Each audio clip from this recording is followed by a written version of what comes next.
Hello and welcome to the Matt's Movie Review Saturday Conversation Show, an interview series where I talk to entertainment personalities, content creators, and filmmakers about their work and love of film. Today's guest is Jonathan Sequeira, an award-winning filmmaker who, through his production company Living Eyes, is on a mission to create great documentaries about Australian musicians to film and cinema. Jonathan's latest documentary is Harder and Harder, the second consecutive film to chronicle the career of Aussie punk rock legends, the Hard-Ons. Harder and Harder is currently touring across Australia. I recommend everyone go to livingeyes.co, that's livingeyes.co, to check out dates, times, places where you can check out the Harder and Harder film. I know tonight, Thursday 27th, we've got Avoca Beach. This Saturday, when this will air, you got the 29th. You got a double feature at Wollongong. You got, Coffs Harbour coming up. You got Bathurst coming up, Adelaide, and I'm sure a bunch of other dates in 2026 as well. And I really, really encourage everyone out there to go watch this film at a screening in the cinema because they're incredibly well made documentaries, Jonathan. And thank you so much for joining me today. And congratulations on the movies. Yeah, thanks for having us. Yeah. So, I get a lot of documentaries sent my way, music documentaries. I don't remember ever seeing two films dedicated to the one band. And you can understand with the hard-ons though. I mean, we're talking like almost like 40 years worth of Mm. material and stories and such. And I really like the way that you kind of split them up with most Aussie bands, kind of like the rise to the prominence and where Harder and Harder is kind of like where they are out and all the developments now. Um, from what I understand, though, there was initially going to be a documentary on the hard-ons made by someone else. Things came about, didn't happen. Then you come into the fray. When was the first time you knew that the hard-ons were looking to do a documentary, and when was the first time you were able to kind of like reach out and say, "Hey, just did this documentary, Radio Birdman. I want to see what I can do with you guys." I think it must have been around 2018 that I first reached out to them. Someone had suggested, hey, you should do a documentary about the Hard-Ons. That was, after the Radio Birdman film. And look, people say that all the time, and most of the time you go, yeah, yeah, okay, sure. But I thought about it. I thought, oh, I'll have a chat to them, through mutual contacts, and reached out. And um, look, someone had been supposedly trying to make one for about 10 years and had shot all this stuff and had just never done anything with it. And so they said, look, we like your stuff. So if you want to do it, go ahead. It doesn't look like it's happening with them, but just have a chat. And I did. I spoke to that person, and they weren't really interested in working with me. So I said, okay, well, I've got their blessing, so I'm going to do this. So that's really how it came about. Yeah, and I think that was about 2018. And I shot a little bit of footage with them in the studio and just said, yeah, okay, I think there's a good story here. There's something different to the Radio Birdman film, even though there's a lot of similarities in terms of attitude, etc. And the two films kind of sprang up because, look, the Hard-Ons film essentially was cancelled, and that's dealt with in the second film in Harder and Harder. So I kind of had to think about how am I doing this, and really it just sort of came down. Okay, this is going to be a totally independent underground film. Went ahead and just shot the interviews and had this huge long sort of 6 hour string out of grabs of, it was really interesting. I thought, okay, how do I get this into an under 2 hour film? And I just couldn't. And Hmm. I know there's the whole director's cut, just being a wanker, oh, my stuff's too precious and all that. But it just got to a point where I thought, oh, there are really two stories here. One's about being young and one's about being old. And they really did seem like separate stories. And as soon as I thought about that, I sat on it for a week and gave a really good hard think about, and is this just indulgent or is this really legitimate? And no, I thought, no, this really works. This totally makes sense. And here's the story here, here's the story here. And then it all clicked, and first got the most Australian band ever out, and had a rough cut of Harder and Harder, and started working on that as soon as we got the first film out. And now here we are with Harder and Harder. So yeah, definitely an organic process, really. Yeah. And I know why people don't do two music films on someone, because it's really hard. It's a lot of work, but it really makes sense. And I like the way the second film echoes the first, but is its own thing. And I know it's really lowbrow for a lot of people, but I kind of had that Marvel Infinity War and Endgame as a Mm. bit of a template because that they started, I think, as one film. It was going to be one film and broke into two, and they're complete films with a sort of hanging continuation, and they made sense as opposed to something like Back to the Future 2 and 3, which I remember seeing that at the cinema thing. Oh, this is a rip-off. They just cut the story in half. But no, this felt like two really separate things. So yeah, people are really responding to it, and you can see that harder and harder. If you haven't seen the most Australian band ever, it still makes sense, and vice versa. Yeah. And I think that's something that's incredibly true that you just tapped on there. The films are linked together because it is the journey of the hard-ons, but both movies are very different in the way that they approach things because you're looking at these evolution of a band in two different Mm, phases of their careers. The first one in particular, I think, was really great about is that the template of it, they're kind of like the rise with the archive footage, and people have seen that before. The way that it's put together in this film, though, is so incredibly engrossing. I really love the film. There's a reason why Quentin Tarantino said as well it was one of the best. I mean, what big praise that is, right? From he loves his Aussie films. We know about his history with that as well. He said it was like one of the best Aussie films of the last century. I mean, that's and there's a reason why. And one of my big things about the film is that, and it comes with both films, but just talking in particular with the first one with Most Australian Band Ever. I think a lot of people kind of are really engrossed by the story, or at least I am, because the Hard-Ons are a blue collar band, the mm, working class, yeah. and they always have been. And I think with a filmmaker like yourself and or film media, like independent guys, especially, kind of look at what they're doing and they understand the grind and the challenges and everything else. Blackie, he and I, like we're like maybe 10 years apart, but our stories are incredibly similar. My parents came from Croatia as well. They came in Right. 1969. His parents, I think, came in 64 from what I remember. We both grew up in Sydney, different areas of Sydney, but still both grew up in Sydney. Both kind of like, had our kind of things with the culture of Croatia. Like I wanted, when I grew up, was more Aussie. I wasn't really Mm, that kind of Croatian kind of thing. And the other thing that was really incredible was that he had his father who suffered an aneurysm and had to take care of him. I had an older sister who had a car accident with physical ailments, and we had to take care of her. So it's incredibly similar in there. And I mm, don't know whether I'm just speaking just from my own kind of experience, but that movie, especially Blackie's story, especially, and I think other people will relate to Ray's story as well, and all the stuff that he mm. goes through, the band. It's just they're a rock band, yeah, but they come across more in anything else as kind of people. They're like people first, Yeah. rock band second. I think that's something that's really cool about how you make those films. Yeah, well, that's like to me, if you're just doing the band and then they release this record and that record, that's just a fan film. And I find those Mm, a little bit boring. It's not what I'm into. If people yeah, like them, that's fine. But it's always about the story and about stories about people, and they're just really compelling people.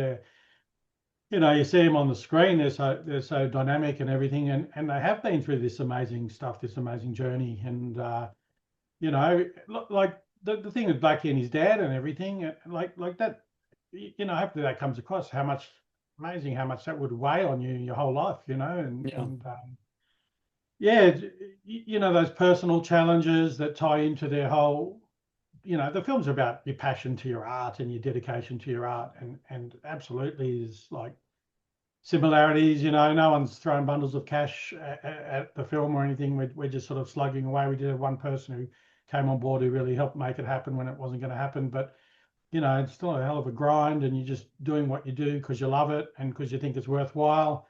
And you don't have to like punk music. You don't have to like the band. You can hate the band, and you can still go, oh, look at these people. They're amazing. And yeah, and so there's that whole attitude about art. There's that, most Australian band ever is called that because it is that whole thing about, oh, here's a bunch of migrants who are, they're as Aussie as it gets because that's what makes a big part of what makes Australia, and that migrant story is about, kind of in a way is about the children of the migrants as much as the migrants themselves and how they shaped the country. But yeah, and harder, like you talk about them being different.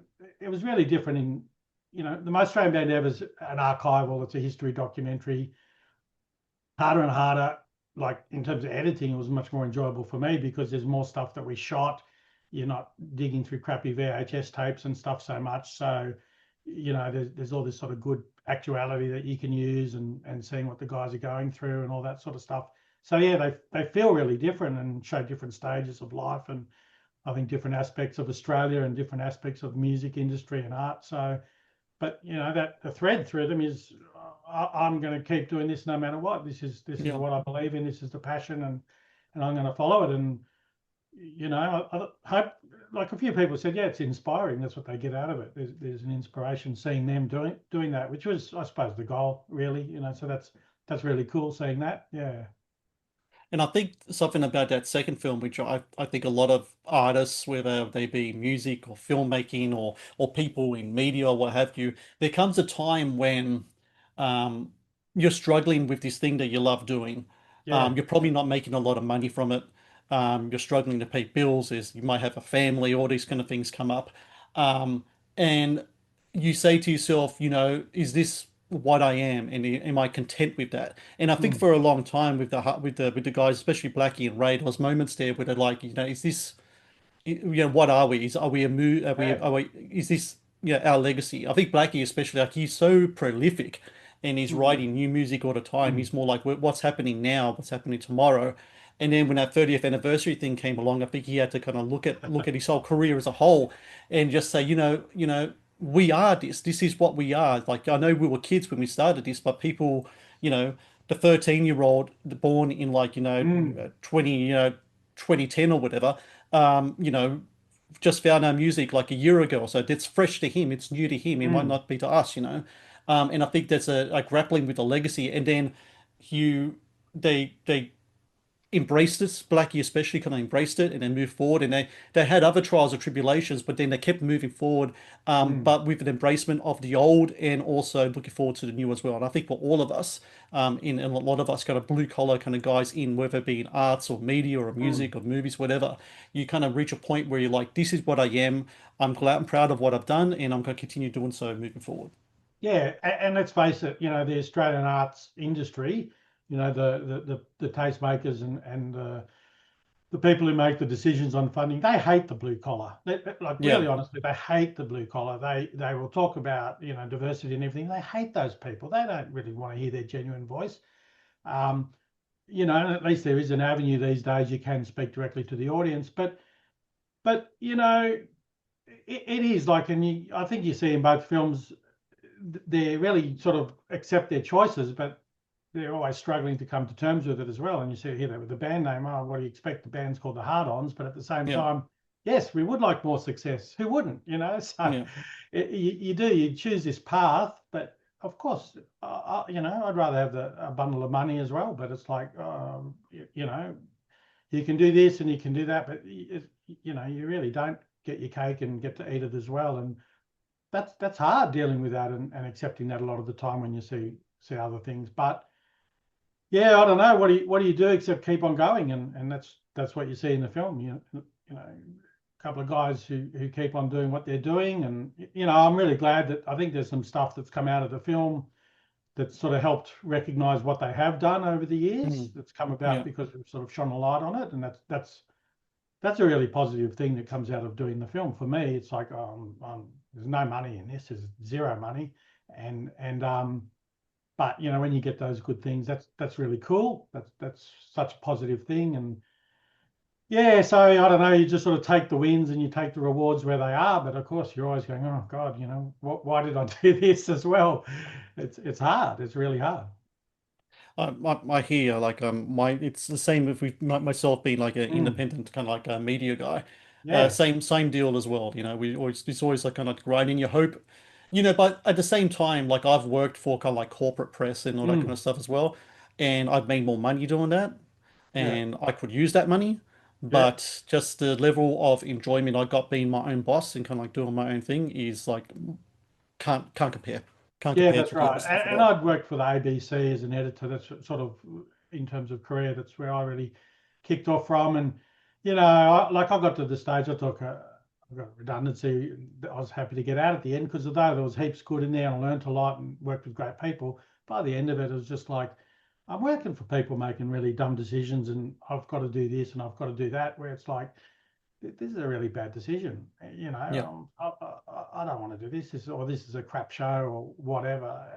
If I'm, yeah, I'd rather be doing my own stuff. And yeah, it's if I'm going to make a dumb decision, it's my decision, not someone else making me do it. So yeah, there's definitely that reward in it. And yeah, you just do what you got to do and you get on with it. But yeah, like I say, it's hard. The arts industry doesn't want to know. The Screen Australia doesn't want to know about stuff like this. We got a little bit of development money for the first film, Mm. and that was really, even that was very much about, push the races and push the races, and so we got 10 grand. That's all we got out of Screen Australia.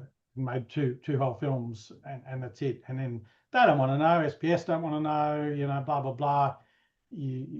ABC, you're on your own. Nobody cares. That's fine. That's the first thing when you're doing your own stuff, to realize that nobody cares. Your friends don't even care. Honestly, I ever listened to my new album? No one will listen. Mm. It's really hard. So you've got to have that belief, that self belief, and go, well, I think it's good, so I'm going to keep going. Yeah, and good on anyone who does it in whatever way they do it. I always say, I don't care if you're building the Harbour Bridge out of matchsticks or whatever. If you're passionate about it, you're doing it, go for it. Yeah. Absolutely. And just to put a little caveat to that, I care, and a lot of people do care Yeah. about your work. So just let you It's know that. that's the reward when occasionally people do discover it or whatever. They go, oh, I enjoyed it and I loved it. Or even more to me is I got it, I understood, I got something out of it. That's the best one, because okay, that's pretty cool. That's a really good, it's reaching people, and the people who have seen these films, they are really relating to them and relating to Ray and Blackie's story. And yeah, so that's amazing to get that, because you do, when you're editing, especially, you're just working in isolation so much. There's a couple of people you're bouncing it off and running things past, but really you're just slogging it away by yourself. And same with you when you're writing, I'm sure it's the same. So when someone goes, oh, I read that or I saw that, that's a cool feeling. Yeah. Hi guys, Matt here from Matt's Movie Reviews, letting you know that the Matt's Movie Reviews YouTube channel has launched channel membership. This provides exclusive videos and other cool stuff as well for all channel members. It's under one tier, one price, and with that one price you get exclusive reviews. For example, I'll be going through the American Film Institute's top 100 movies. So every week I'll do a new review based on that movie list. You can get exclusive reviews based on your requests. Request a movie review and I will review it for you. You'll also get exclusive content for behind the scenes stuff as well. You also get exclusive interviews that I haven't posted yet as part of my podcast, like older interviews with Academy Award winners and other great filmmakers and actors as well, and a bunch of other cool stuff as well. I hope you can all join up, be part of this great experience I have on offer for you. Support indie content creators, support a movie critic like myself who is trying to make it through the content creator space. Matt's Movie Reviews YouTube channel memberships. Please join and get some great exclusive content. I want to move on to this game I like to play with my guests. It's called Choose Between Two, Jonathan. So I'm going to give you two things. You got to choose between one of them and just talk about it a little bit. Are you ready to play? Yep, sure. Okay, the first one. I know you like kind of like your 80s sci-fi kind of action movies. So, RoboCop or Terminator? Oh, I really loved both those films when they came out. Really liked them a lot. I suppose I suppose RoboCop I kind of probably prefer now.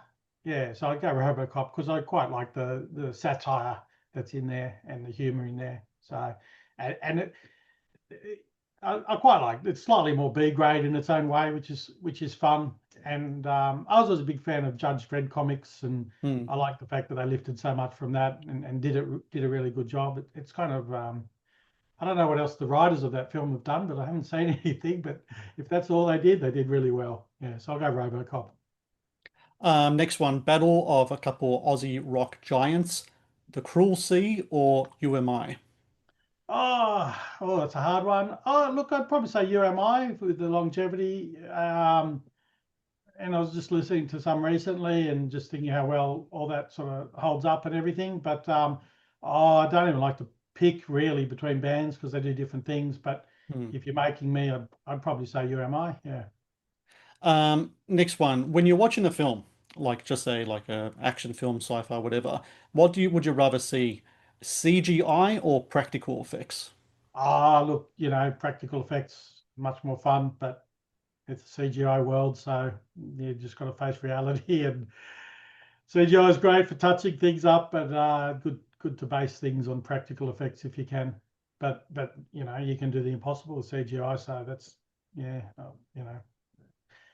horses for courses. If you can do it practically, do it practically. I suppose is the way. If you can't, then but there's a lot of bad CGI out there. But then again, there used to be a lot of bad practical stuff out there. So yeah. This can go for both music and movies. How do you rather consume your music and movies? Would it be by physical media, like CDs or vinyl, or would it be by streaming, like your Netflixes and Spotifys? Look, physical generally is. I mean, you know, that's how I listen at home. I don't use Spotify at home. I use a little bit in the car. That's Hmm. about it. And even in the car, it's probably CDs a fair bit. So yeah, physical definitely, but nice to have all that stuff at your fingertips if you want to. Oh, I need to research this. Where do I hear this? So yeah, yeah. But physical's great, and it's a good way of supporting a musician that you care for or you like their work. Yeah. And just a reminder to everyone out there that most Australian band ever is available on Blu-ray. There's box set Blu-rays and all sorts of really great stuff. So I'll have the link for that in the show notes. Yeah, well, Last one. we haven't done streaming. That's a classic thing. We Hmm. haven't done streaming for it because streaming's hard in Australia and making money out of it unless Netflix or Stan or someone come along and make an offer. It's difficult to make it work, but in cinemas only at the moment and Blu-ray for the most Australian band very soon. Yeah. Yes, and again, everyone watch harder and harder in cinemas. Hmm. Last one. You're in the cinema. You sit down. What are you snacking on? Popcorn or candy? Oh, popcorn. Traditionalist, yeah. Popcorn. Love popcorn as well. Um, I want to talk to you just a bit about growing up, what your kind of movie kind of like origins are like. What type of movies were you watching as you were growing up, like when you were a kid and all? Oh, yeah, kid, in a way, really young kid TV was whatever was on TV. Loved cartoons and that sort of stuff. And you got to remember a lot of movies, things like The Wizard of Oz became popular on TV, or The Sound of Music, and certain films got screened again and again on TV. So that's your first introduction.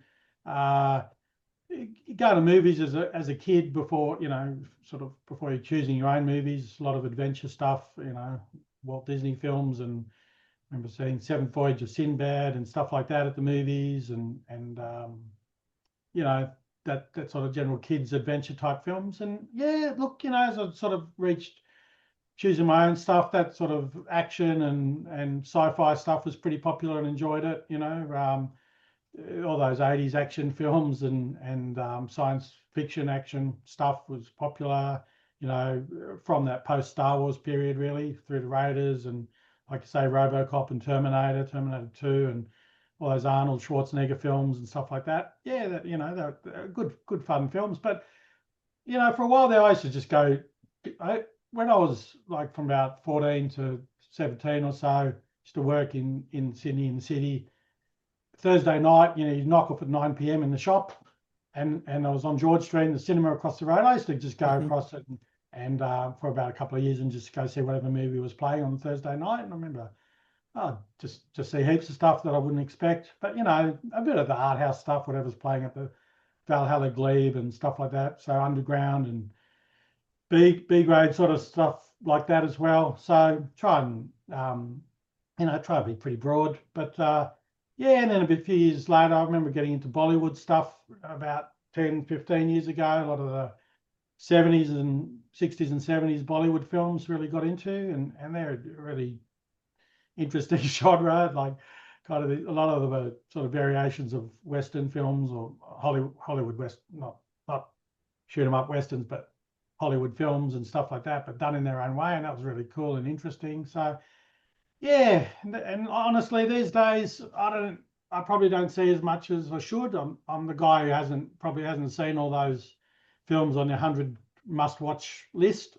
I really especially if I'm making something, I actually avoid stuff a little bit because I don't want to be influenced too much by whatever's currently popular, and I'll sort of stick to the story. But yeah, look, I do enjoy going to the cinema to be taken somewhere else, I suppose, and for the experience where you go, oh, I'm seeing something that I otherwise could see. But story, like honestly, story is it's all about story. I'm not really good on the super slow art house films, but if it's an art house style film and it's got a good story and a character, I like a character that you can relate to. And really dislike films where the character's unlikable.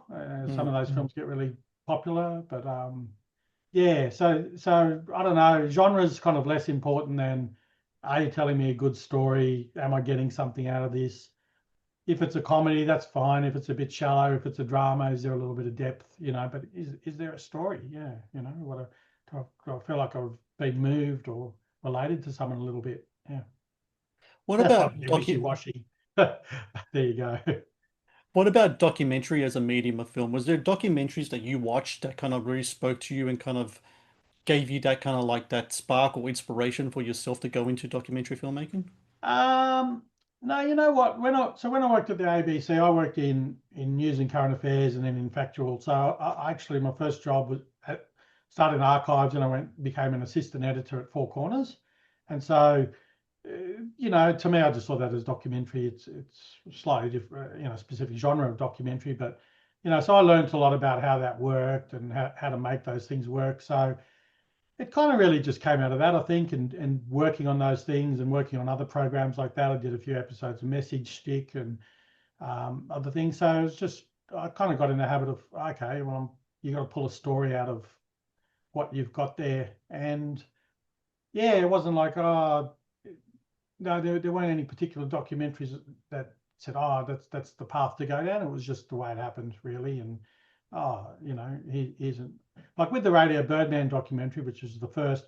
I'd done a job for their manager, which was authoring a DVD or a box set release, and I just thought, oh, there's a good story here. There's this band's pretty interesting and compelling. So came out of that, and then everything else really followed. So in a way, below budget and indie, it was just something. Well, I can mostly do this myself. I don't need five other people in front of the screen, so it's a little bit easier. I've done a few short films and things, and it's hard getting people together. So it was really, well, this is doable. So yeah, that actually was really the path. I can do this, on my own, because I can edit, I can film a lot of stuff myself, and blah blah blah. You just need a small group of people, and they don't have to be the same people each shoot, so you can make it happen. So that I suppose was, practicality was what led me there. But yeah, it's I do watch. I do like a lot of true stuff and factual stuff. I'm not into the Netflix sort of true crime stuff that everybody's into. Mm. You know, I find a little bit of that exploitative. You know, depends on the thing, what it is. Some's good. Some is a little bit like, it's just not my thing. But I understand why people like it. So I don't know, the music stuff. I'd worked on a lot of music at the ABC. I used to work on Triple J TV, so it just seemed a natural. And I was doing a lot of music videos, so I was really involved in that and that scene and like music. So it just seemed a natural crossover. It was all just really organic. Yeah. Um, you edit your own movies. When you Mm. worked at ABC, you were editor there for like 10 years or so Yeah. or more. The process of editing, whether it be like, a current affairs or movie or what have you, what's your approach to that been over the years? Do you kind of change, does your editing style change? Have you developed the style? Is there a certain philosophies that you have in regards to editing and when it comes to doing, whether it be a movie or a short film or anything like that?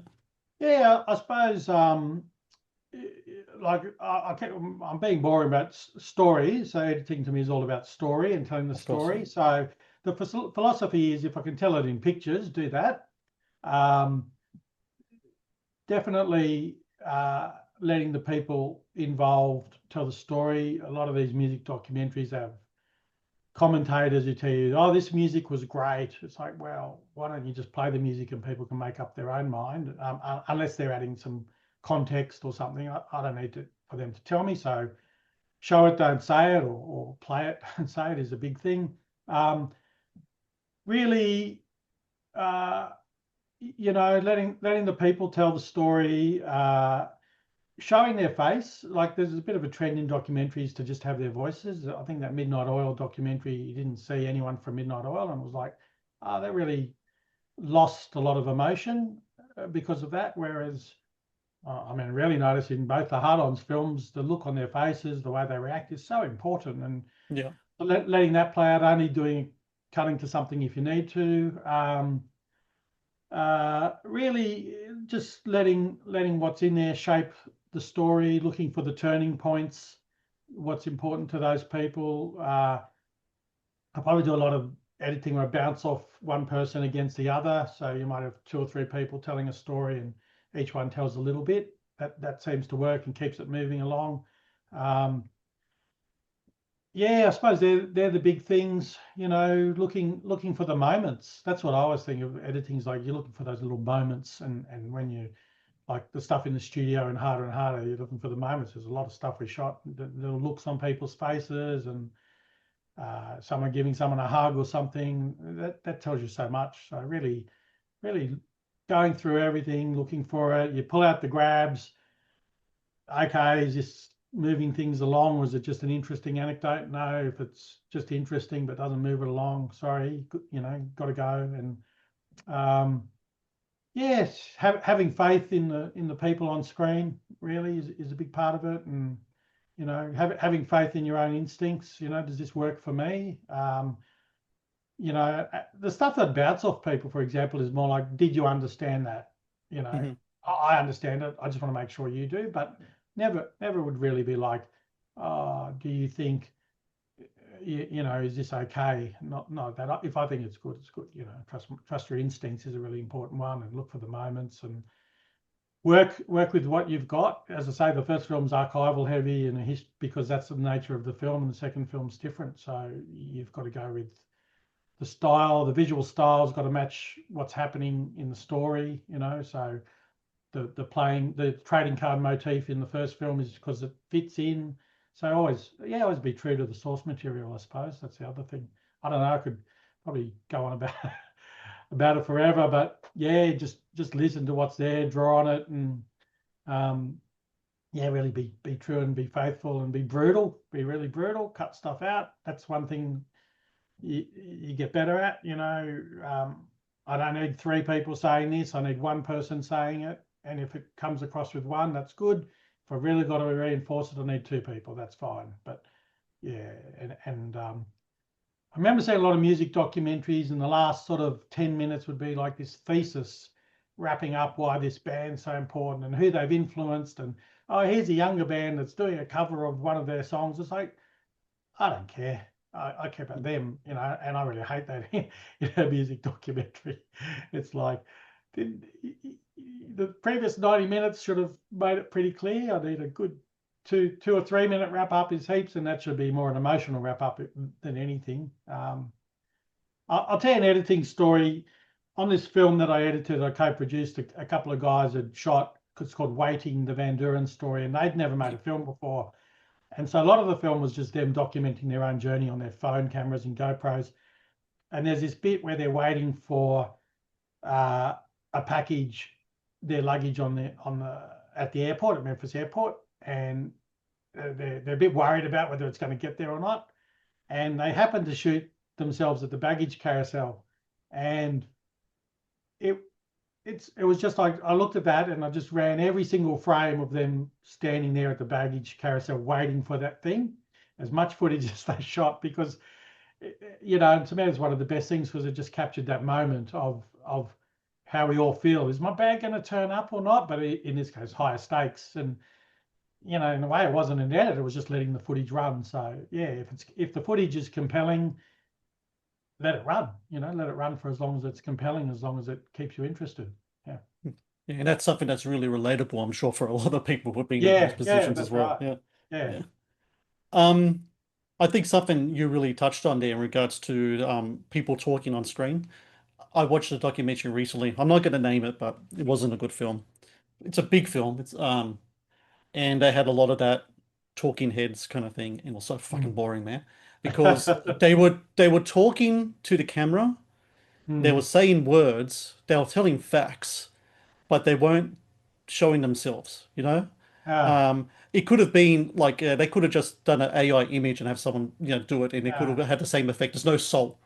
And what I yeah, really yeah. liked about what you were saying before about capturing the little moments, a lot of the times, I think especially when it comes to Blackie, I think Ray is um, more open with his emotions than Blackie is. I Mm. think Blackie can be really guarded, Yeah, but I'm sure as he's yeah. gotten older, people might Mm. say he's changed a bit, and I'm sure that's true too. Mm.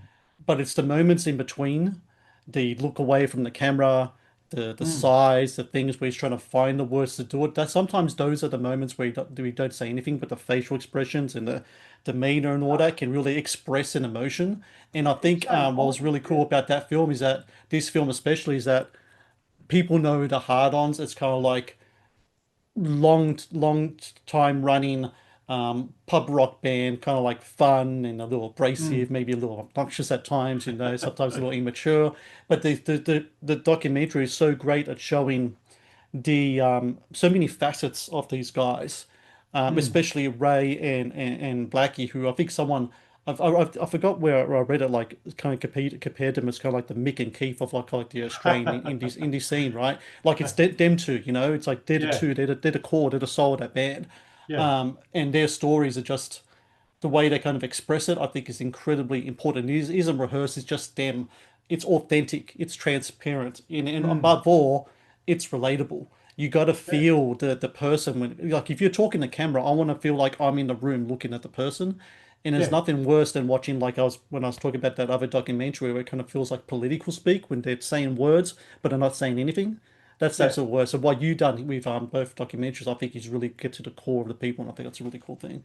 Yeah, because that's they're really open, and that's a real trust that they put in me. So you've got a responsibility, and yeah, you want to see them, you want to get to know them, and I think people do get to know them in the films, and that's really important. And you've got to show people. It's like honestly, I even remember in the Radio Birdman documentary where everyone's talking about a really hard time, and they all slump in their chairs when they're doing it. And you watch the footage back, it's like wow, 40 years later and you're still affected by this, you can see it. So yeah, you have to show, you want to see that emotion and you know, even jokes. If you want a joke to land, sometimes you need to see the face of the person telling jokes or the actions. And it's funny, I remember that Ayrton Senna documentary, Senna, I can't remember Yeah, the director's name, yeah.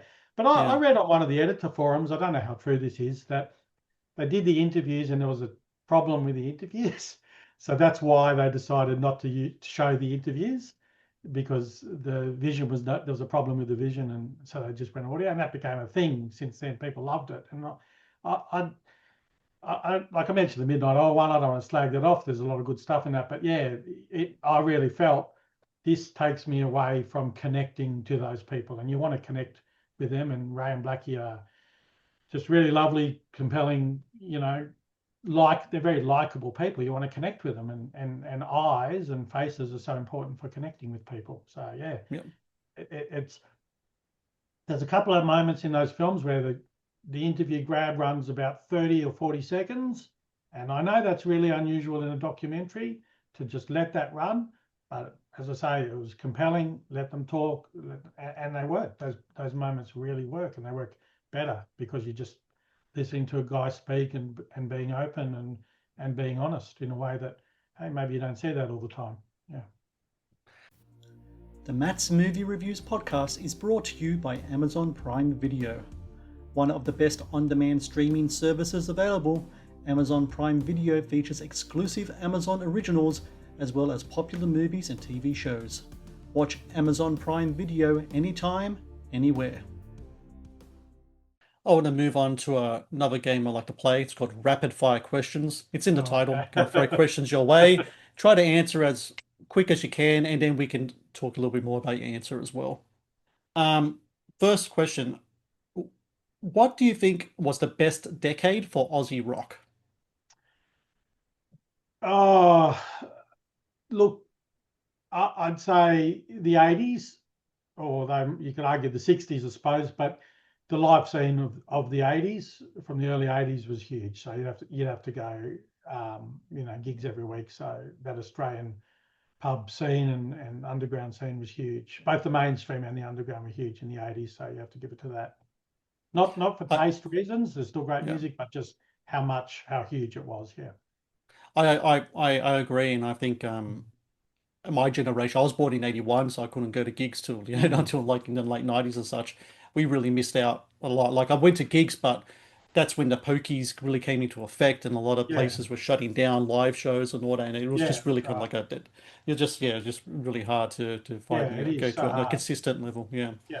Whereas hard for bands. Yeah, for sure. you look at the ads back then and there's gigs all over the place every night of the week. Yeah. On that theme, what was the best gig you've seen from an Aussie band? Oh, look, oh, that's a hard one. Look, I'd maybe say a Radio Birdman show, especially with doing the film. I remember being in France when they played at a big festival there, and I was on stage filming it because it's pretty cool being on stage when a band's Mm. playing. You're filming from the back, and it was just that was, and the crowd was going crazy. So that was a great moment of just you're in another country seeing this Australian band, and yeah, that was pretty cool. Um, you would have heard a lot of hard-on songs doing these documentaries. Do you have a favorite? Uh, the more recent stuff I prefer, for sure. Uh, um, oh, there's a couple off that last album I really like. Oh, geez, I should know all the names off by heart. Uh, Going It Alone, I really like, is a really good song. There's a couple I even use in the film. I can't think of the name of the song. That's terrible. Um, there's one, whatever song it is I use when Ray's in the backyard doing his gardening, whatever that Mm. song's called, I can't remember. I really like that.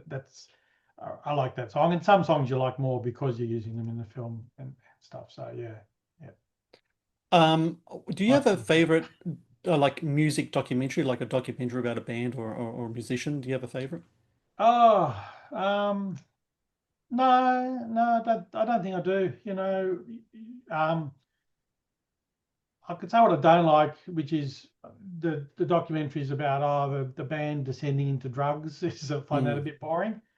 Um, Really cliche, there's a right? really good documentary on the Who I quite like called Amazing Journey, and Okay, and um, that's a great film, really good film that sort of cuts to the heart of the people and really good. That sticks in my head. Um, I'll tell you a good Australian doc made by an Australian director, but it's an American film. Is Shut Up Little Man. I remember seeing that on TV, and okay. I think it's I can't remember the director. I think he's South Australian, about a viral cassette tape. I remember seeing that again. That's really good, really interesting, and done a bit differently, but a good story. Um, sort of a whole underground scene that I didn't know much about. Um, yeah, just yeah, I don't know. I don't know if I'd have a favorite music one. I think it's pretty hard. And like I said, I actually sort of tended to avoid, especially the music ones. Um, so I'm not being too influenced by them and just charting my own course. Fair So, enough. there's a lot of them I won't have seen that everyone else will have seen. So um, I think that the Dig film is really interesting to document of the end of an era. Mm. Like I remember there's a bit in there where they're talking about spending all this money on music videos, and I don't even think they quite realize it. But that marks the end of that whole era. So that's a really fascinating thing. But yes, it would change all the time, really. Yeah. Final one in this rapid fire, and Jonathan, I dare to say this is probably the most important question you've ever heard in your life and ever will. Um, Pineapple on pizza, yes or no? Yeah, yeah, why not? Whatever you like. All right. Okay. You're wrong, but okay. Not compulsory, so that's all Not right. compulsory. I want to finish up our just our discussion, just talking about Living Eyes, your Yep. film distribution, your film studio. Um, so the mission is Aussie bands, Aussie made documentaries. So you did like Radio Birdman, you done you got the hard-ons ones, you got some other things with the Van Duren story and like other things like that. Is there any artists, bands, or anything like that like you have like in an imaginary kind of like list in your head that you really want to tackle, like to dive into next after the hard-ons experience? No, definitely no. And I feel the same way now that I felt when I finished the Radio Birdman one, which is what I've said everything there is to say about Australian music. But then I came up with two more films, and I helped out on the Fred Negro pub film as well. But that was really someone else's film. I just got on board to help Right. them out. But Yep. uh, so no at the moment. But if something comes up, but look, the problem is films are expensive, even documentaries, and music licensing is expensive. Even affordable music licensing is not affordable. So, even with this, we got a good deal on some stuff, but it's so expensive. I don't know how you do it unless you've got a broadcaster or a commissioning big company that says, yeah, yeah, make this, here's some money. It's pretty much impossible. Uh, you know, and let's face it. So the only game in town is going to fund a music documentary is the ABC, and Mm. I'm sure they'll do Mental as Anything next, and they've done Midnight Oil. They want the bigger artists. They want certain stories, and it won't be stuff like that I'm doing. It won't be underground. So yeah, I feel like there's a bit of a trilogy there now of films of Australian music films from the beginnings of that underground scene with Radio Birdman to the growth until the current situation with the hard-ons. So I don't know. There's probably a lot of good stories out there that people want to tell. Good on you, go for it. I remember seeing that Scream Feeder documentary not long ago, and that was interesting about that Brisbane scene, which was really good. But I don't know how you do it anymore. It's kind of the way the funding works in Australia is really broken. They're sort of stuck to an old model. All we're in an internet age where like YouTube makes money because they put down the drawbridge and they let anybody in. Put your stuff up, go for it. Netflix got its start by buying and screening as much as they could. Yet all these people in Australia have got this old mentality of we don't want to even talk to you. Hey, I don't care if you made an independent horror film or whatever. We don't want to know about it. It's like, well, that's a pretty weird attitude. And like I watch ABC and Father Brown Mysteries on Friday night. Well, why are you spending my taxpayer money on a British show? What's that? What cultural benefit is that to Australia? They would rather do that than buy some underground Australian film that people might like. So, I think that attitude is pretty much there across all of the streamers and broadcasters. We don't want your stuff. So as long as you've got that attitude and Screen Australia supports that attitude, endorses that attitude, they've Screen Australia's got rid of the PEP scheme. The PEP funding was the only rebate where they didn't get to creatively assess it. So they didn't go, we Mm. like it or we don't like it. It's just you made the film, you got it done. Here's a rebate on your expenses. Great.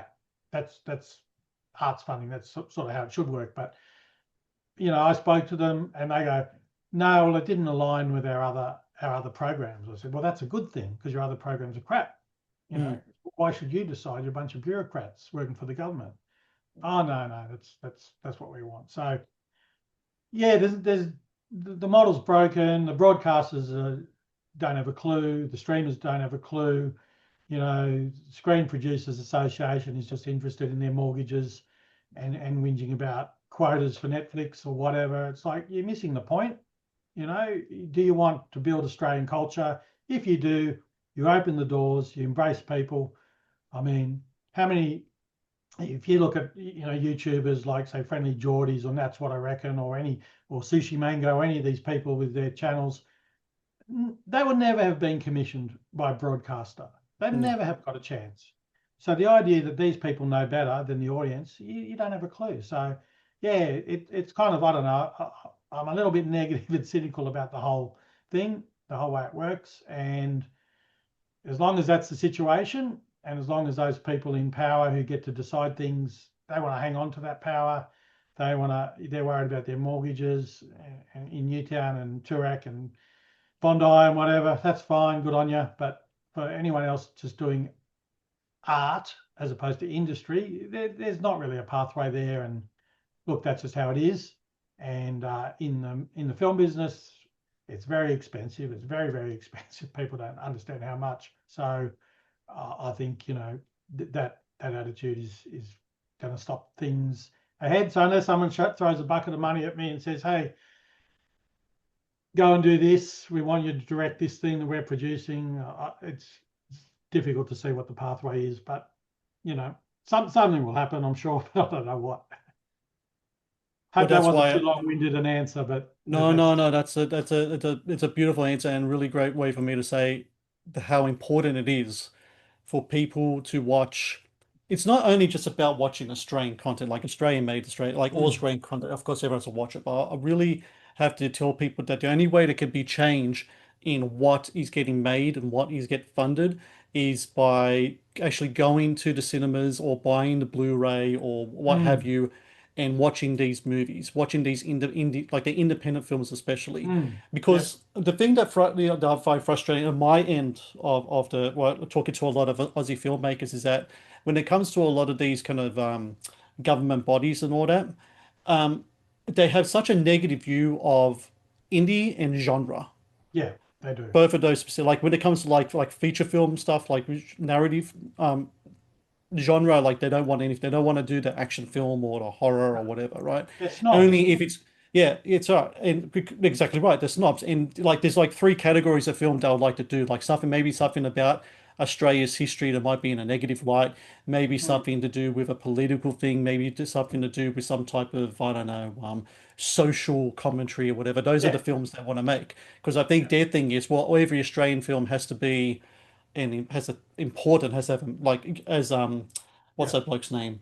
Critical Drinker likes to say the message, yeah, in yeah. there. And it's Absolutely.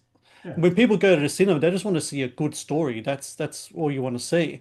And a lot yep, of the greatest movies in Australian history were the ones made by the indie guys that were a lot of times in genre and that, and they're the ones, and then later on, 20 years down the line, people say, "Oh, look at how great Australian film is." Yeah, but those guys did it on their own, you yeah, know?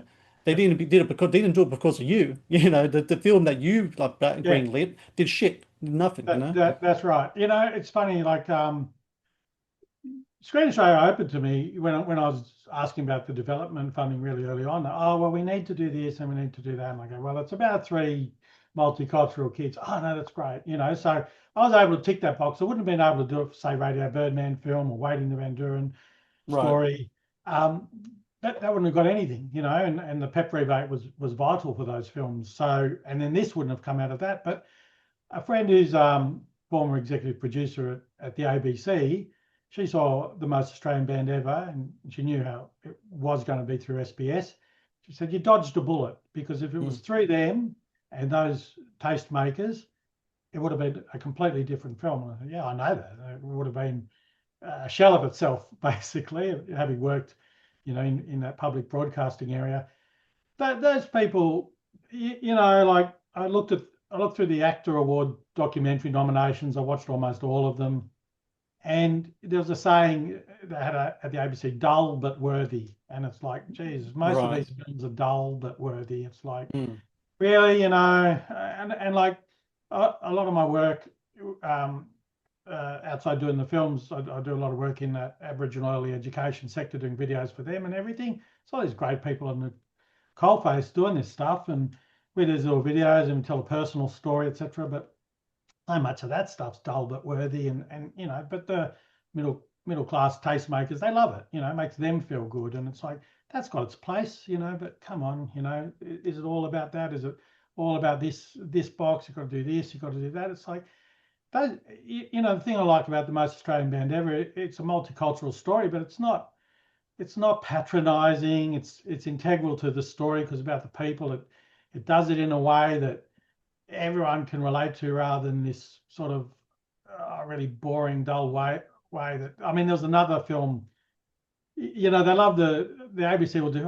Let's talk about how migrants brought this great food in. That's their idea of a multicultural story. And here's a film where the Korean guy's going, a bunch of immigrant shit stirring assholes, as if they would, let a line like that through. It's so, yeah, just the idea that these people decide what's good and what's bad, what needs to be told. It's crazy. All art, film, anything, all art in Australia, the job of the government should be to facilitate it, help people make it, not to decide what gets made and what doesn't get made. Because Yeah.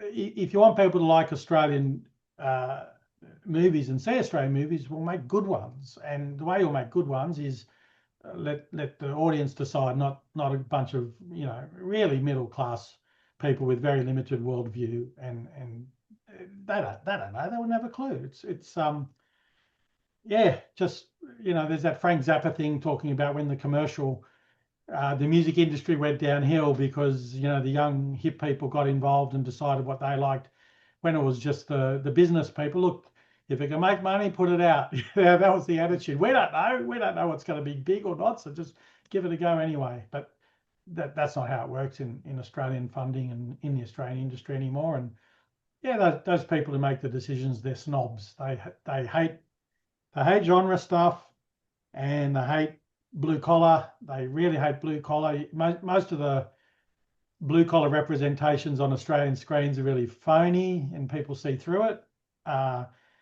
Same with most representations of rural life or regional life. They feel really phony, and patronising, and it's all just yeah.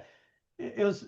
I just find it like, good on you for making something, but can we just encourage everyone to make something and hear a lot of the voices that you probably don't want to hear, but they're important, and some good stuff will come out of that you don't expect. But not let's stop deciding what we think is worthy, because you don't have a clue. That's my view.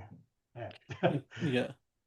And I think everyone out there, like, once again, you have to go to the cinemas, you have to buy this stuff on Blu-ray, you have to Mm, make the message known yeah. that what stuff you want to see, because that's what's really important.